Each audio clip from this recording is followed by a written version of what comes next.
చర్యలను బట్టే ప్రతి చర్యలుంటాయని భారత్ తేల్చి చెప్పింది. సరిహద్దుల్లో పాక్ కాల్పుల ఉల్లంఘనకు పాల్పడుతోందని, పాక్ దాడులను, పాకిస్తాన్ డ్రోన్ల దాడులను సమర్థంగా తిప్పికొట్టామని భారత్ తెలిపింది.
ఇక పాక్ లోని కీలక నగరాలే టార్గెట్ గా డ్రోన్ల దాడి జరిగింది. దీనికి సంబంధించిన అనేక వివరాలు, పాక్ చర్యలను బట్టే ప్రతి చర్యలుంటాయని కూడా భారత్ మొత్తంగా తేల్చి చెప్పింది. కేవలం ఉగ్రవాద స్థావరాల్ని టార్గెట్ చేసుకుని మరీ చేశామని, రావల్పిండి విడిచి వెళ్లాలంటూ కూడా చెప్పారు. ఈ నేపథ్యంలో ఇప్పటికే విదేశాంగ శాఖ, రక్షణ శాఖ సంయుక్తంగా నిర్వహించినటువంటి మీడియాను అడ్రస్ చేసినటువంటి వివరాలు, దాంట్లో అన్ని వివరాలు చెప్పారు. Latest updates Delhi bureau chief Krishna అందిస్తారు. కృష్ణ. విజయ చంద్రిక, విదేశాంగ శాఖ కార్యదర్శి విక్రమ్ మిస్త్రీ, అదేవిధంగా wing commander యోమికా Singh, కల్నర్ Qureshi, Sophia Qureshi చెప్పినటువంటి ఈ యొక్క మాటలు మనం చూసాం. ఇప్పుడు భారత్ పాకిస్తాన్ సరిహద్దుల దగ్గర వాతావరణం ఎట్లా ఉంది, ఇరు దేశాల మధ్య ఎటువంటి సిచ్యువేషన్ ఉంది అన్నది వీళ్ళ ముగ్గురి మాటలను బట్టి మనకి చాలా స్పష్టంగా అర్థమవుతుంది. అయితే ఒక్కటి మాత్రం నిజం, ఇప్పుడు ఉద్రిక్తత మాత్రం చాలా ఎక్కువగా ఉంది భారత్ పాకిస్తాన్ల మధ్య. ఇది ఎటువంటి పరిస్థితులకు దారితీస్తుందన్నది కూడా మనం చూడాల్సి ఉంటుంది. ఇది కొంత పరిస్థితి చేజారిపోయే అవకాశం ఉందా అన్నది కూడా అందరూ కూడా అనుమానాలు వ్యక్తం చేస్తున్నారు.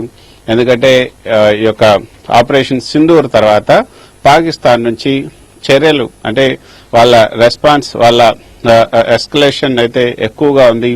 వాళ్ళు దాడులు చేస్తూ ఉన్నారు అని దాడులకు సంబంధించినటువంటి ఆధారాలను కూడా భారత ప్రభుత్వం ఈరోజు కేంద్ర విదేశాంగ శాఖ, అదేవిధంగా రక్షణ శాఖ అధికారులు చాలా స్పష్టంగా చెప్పారు. నిన్న జరిగిన దాడుల తర్వాత నిన్న ఈ రోజు భారత్ కు సంబంధించినటువంటి పలు రాష్ట్రాల్లో, అంటే బోర్డర్ స్టేట్స్ లో ఉన్నటువంటి పలు ప్రాంతాలను టార్గెట్ చేసుకుని మిసైల్స్, అదేవిధంగా డ్రోన్ల సాయంతో టార్గెట్ చేసుకుంది.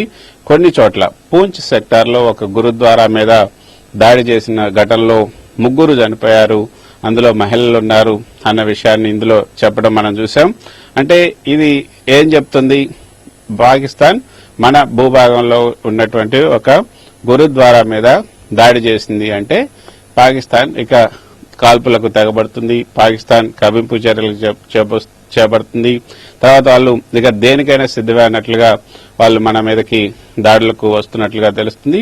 అయితే వాళ్ళ దాడులను ఎక్కడ కూడా వెనక్కి తగ్గకుండా భారత ప్రభుత్వం, భారత సైన్యం వాళ్ళను ధీటుగా ఎదుర్కొంటుంది. అదేవిధంగా వాళ్ళు పంపినటువంటి మిసైల్స్ గాని, లేకపోతే ఈ యొక్క డ్రోన్లు గాని వాటిని సమర్థవంతంగా ఎదుర్కొంటుంది, వాటిని తిప్పికొడుతుంది. సో వాటన్నిటినీ కూడా తిప్పికొడుతూనే అవతల పాకిస్తాన్ లో ఉన్నటువంటి రక్షణ వ్యవస్థ వాళ్ళకి ఏదైతే ఉందో ఆ రక్షణ వ్యవస్థని, అదేవిధంగా మిగతా వ్యవస్థలన్నింటినీ కూడా ధ్వంసం చేసే ప్రక్రియను కూడా భారత సైన్యం చేపట్టినట్లుగా ఈ రోజు జరిగినటువంటి విలేకరుల సమావేశాన్ని బట్టి మనకు అర్థమవుతుంది. ఆ విలేకరుల సమావేశంలో చాలా స్పష్టంగా ఇరు దేశాల మధ్య ఉన్నటువంటి పరిస్థితి ఏంటి అన్నది వీరు ముగ్గురు కూడా వివరించారు. అయితే భారత ప్రభుత్వం నిన్న జరిపినటువంటి ఆపరేషన్ సింధూర్ లో ఎక్కడా కూడా అక్కడ ఉన్నటువంటి సివిలియన్స్ ని గాని, లేకపోతే సైనిక స్థావరాలను గాని, సైనిక శిబిరాలను గాని ఎక్కడా కూడా మనం టార్గెట్ చేయలేదు భారత్ సైన్యం.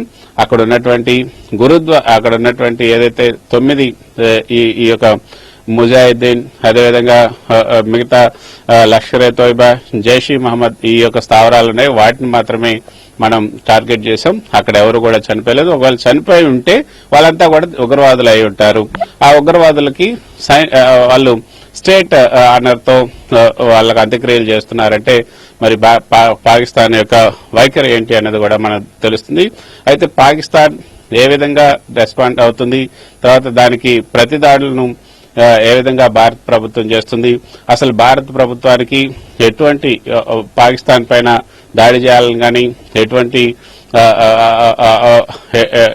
అవసరం కూడా లేదు. కాబట్టి పాకిస్తాన్ చర్యను బట్టే భారత్ ప్రతి చర్య ఉంటుంది తప్పితే మేము ఎక్కడా కూడా ముందుగా పాకిస్తాన్ పై దాడి చేయలేదని చెప్తున్నారు.